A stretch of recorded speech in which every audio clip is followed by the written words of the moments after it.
동정관광 포럼에 초대해 주셔서 너무 감사드립니다. 이번 포럼에서 제가 지금 발제자로 나와 있지만 이전에 계셨던 발제자분 연사들로부터 많은 아이디어 배우고 있습니다. 이렇게 좋은 자리 마련해 주셔서 다시 한번 감사드립니다.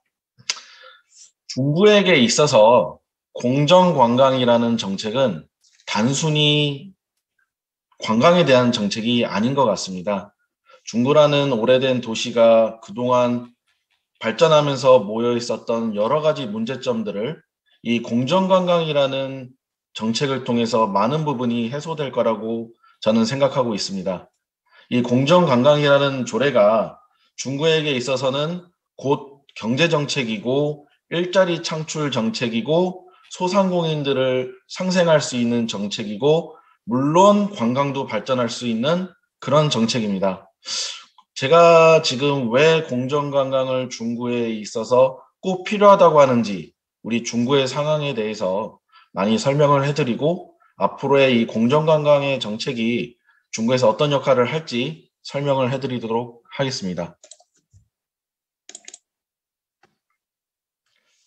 어떻게 하면 우리 공정관광 정책이 중구에 있어서 꼭 필요한 정책인가 이야기를 하려면 많은 조사가 필요하더라고요.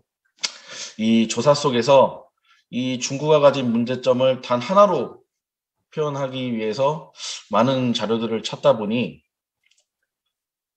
자원의 저주, 이 제가 느린 폭력과 빈자의 환경주의라는 책에서 발견한 아주 훌륭한 개념이었습니다. 이 본 책에서는 다양한 사례들을 통해서 그동안에 있었던 무분별한 양적인 성장들이 어떻게 사회적으로 경제적으로 양극화를 만들었는가에 대한 책인데요. 이 특히 책에서 언급한 이 자원의 저주라는 개념이 크게 기억에 남았습니다.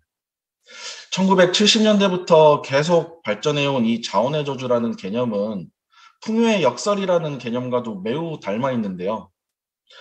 어떤 한 국가가 특정 자원에 대해서 의존도가 높아질수록 이 풍부한 자원은 그 국가에게 있어 만연한 부정, 취약한 경제성장, 환경 파괴, 영토 박탈, 정치 탄압, 무책임한 초가적 석유기업, 이 광물 카르텔들을 이런 안 좋은 사례들이 많이 나온다라는 것이 이제 남미 국가나 중동에 있는 국가들을 통해서 익히 알려져 있는 자원의 저주에 대한 예시라고 볼 수 있을 것 같습니다. 이러한 자원 의존 사회에서 소수에게 집중되는 고도의 수익은 대부분 사회적 투자나 하부 구조에 대한 투자로 이어지지 않고 대부분이 국외로 자원들이 유출되는 공통점을 지닙니다. 이 일례로 미국의 피츠버그시 같은 경우는 미국 철강 생산의 3분의 1을 차지하는 US 스틸이 있었던 도시였는데요. 이 소위 러스트 벨트라고 하죠. 이 1960년대까지 최고의 철강 도시였지만은 1980년대에 들어서서 미국의 철강 산업의 침체기와 더불어서 도시가 함께 쇠퇴하는 이러한 젠트리피케이션의 전형적인 모습을 보여줬던 도시였습니다. 고용률이 25%까지 떨어지고 실업률이 증가하며 이 약 50만 명에 달하는 사람들 중 대다수가 젊은이들, 이 도시를 떠나는 대다수의 사람들이 젊은이였다라는 것이죠. 이 풍부한 자원이 국가나 도시를 결코 풍요롭게 만들지 않는다. 이것이 자원의 저주의 개념의 핵심입니다. 이 자원이라는 것이 우리가 다양한 형태로 해석할 수 있다면 관광산업에서의 관광자원은 어떨까요? 이 관광자원이라고 하면 이 관광 주체인 관광자에게 관광 동기를 유발하고 또한 관광 의욕을 충족시켜서 관광자를 유인하게 하여 관광 활동을 촉진하는 관광의 매력물로서 유무형의 여러 자원들을 포함하며 인문, 인적, 문화 관광 자원들을 소위 말해서 우리 관광 자원이라고 표현을 합니다. 그렇다면 우리 중구가 가진 관광 자원으로 인해서 우리 중구가 피해를 입거나 더 힘들어지지는 않았을까요? 제가 살고 있는 서울시 중구는 서울시의 수많은 자치구들 중에서도 가장 많은 관광 자원을 보유한 곳 중 한 곳입니다. 이 중구는 남대문 시장을 비롯해서 37개 전통시장, 덕수궁과 정동, 서울역과 서울로 7017, 명동과 명동 성당, 서서문 역사공원, 숭례문, 황학동 벼룩시장, 남산과 남산 케이블카, 서울시청, 동대문 DDP, 한양도선, 한옥마을, 국립극장, 충무아트센터, 서울시립미술관, 장충동 족발, 필동의 냉면, 요즘 젊은이들의 메카가 된 힙지로 등 이 수많은 관광자원들이 중구의 모든 대표적인 관광자원입니다. 이 서울시 중구에 거주하시는 분이 약 12만 3천 명입니다. 서울시에서 가장 작은 도시 중 하나이지만 이 코로나 팬데믹 이전에 중구에서 경제활동을 하셨던 생활체류 인구는 약 40만 명 정도이고요. 일평균 중구에 머무는 외국인 관광객 수는 약 9만 명에 달하는 도시였습니다. 이 통계 자료에 따르면 19년도 대비 2020년 방문자 수 증감률이 가장 컸던 전국 상위 5개 지자체 중에 서울시 중구는 2019년 대비 30%가 감소한 수치로 전국에서 가장 많이 방문객이 줄었던 도시 3위를 기록했습니다. 2021년인 지금에는 아마 그 수치가 더욱더 벌어졌으리라고 예상되어집니다. 서울의 이 대표적인 쇼핑 명소라고 할 수 있는 명동거리의 상점률의 공시률 또한 2019년 4분기에는 25%, 지금은 40%가 육박하고 있는 수치입니다. 이 코로나 팬데믹과 더불어 관광가격 감소로 지역 골목 상권에 있는 소상공인분들의 매출액은 적게는 20%에서 많게는 50%까지 지금 감소한 상황입니다. 이 서울시에서 중구는 가장 적은 인구가 살고 있는 자치구인 동시에 가장 많은 생활 폐기물을 배출하는 자치구 중에 한 곳입니다. 이 지금 전 세계 그리고 우리나라의 문제점 중 하나가 이 수도권으로 인구가 쏠림으로 인해서 지방에 있던 도시들의 젊은이들이나 가정들이 도시로 오면서 지방 소멸이 거론되고 있는 상황이 아니겠습니까? 그런 와중에서도 도심지의 중구는 주민들이 떠나가는 상황인 거죠. 제 경험을 좀 말씀드리자면 불과 몇 년 전만 하더라도 제가 밤늦게 동네로 귀가하면 꼭 어떤 건장한 최고의 분들이 저한테 말씀을 거세요. 이 삼촌 쉬러 오셨어요? 이런 호객행위가 멈춘 것이 그렇게 오래된 일이 아닙니다. 이 대부분의 동네 주택이나 빌라들이 이제는 모텔이나 게스트룸, 호텔로 변모한 지는 꽤 오랜 시간이 지났고요. 대부분의 영업 공간들이 외국인들을 상대하는 업종을 하다 보니 밤 시간만 되면 주민들이 이용할 수 있는 공간이 없어지는 상황이 와 있는 것이죠.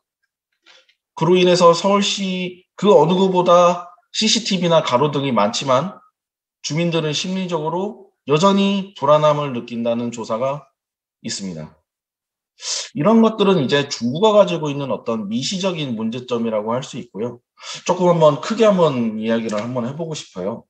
이 코로나 팬데믹에서 우리가 대부분의 나라가 이 자국중심주의와 포퓰리즘의 열풍들이 나왔다라는 얘기죠.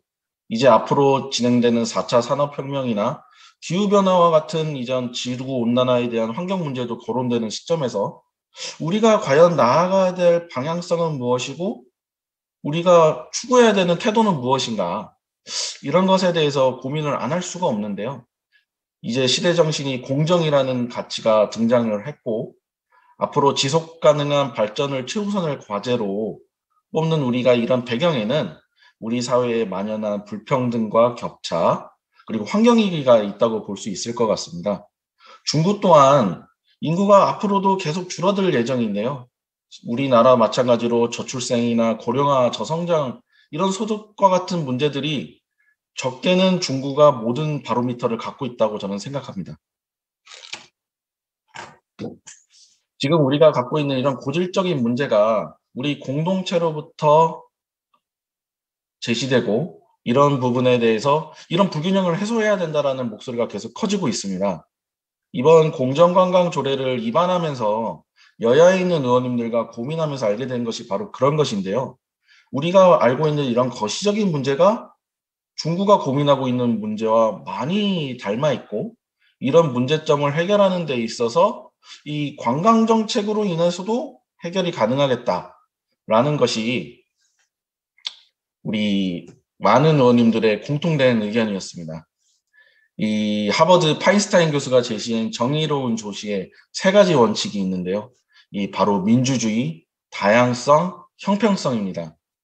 이런 정의로운 도시의 의사결정이 민주적으로 이루어지고 개인의 집단의 다양성이 존중되고 사회적 약자를 배려하는 공정한 분배가 이루어진다는 이 정의로운 도시. 저는 이러한 중요 핵심 가치가 공정관광이 제시하고 있는 주요 핵심 가치와도 매우 닮아 있다고 생각을 하게 됐어요. 지역 공동체의 적극적인 참여를 유도하고 이 관광으로 나오는 이윤들이 지역사회의 일정 부분 환원된다면 이 지역의 문화적, 사회적 요소들이 앞으로도 계속 지속 유지가 될 거라는 이야기죠. 이 관광산업에 있어서 선순환 구조를 구축하는 것이 우리가 앞으로 지역 활동이나 지역 경제, 그리고 이 관광 사업이 유지될 수 있는 유일한 방식이라고 저는 생각합니다. 이 조사에 따르면 저희 중구의 약 23%에 당하는 주민분들께서는 공공일자리를 희망한다고 하십니다.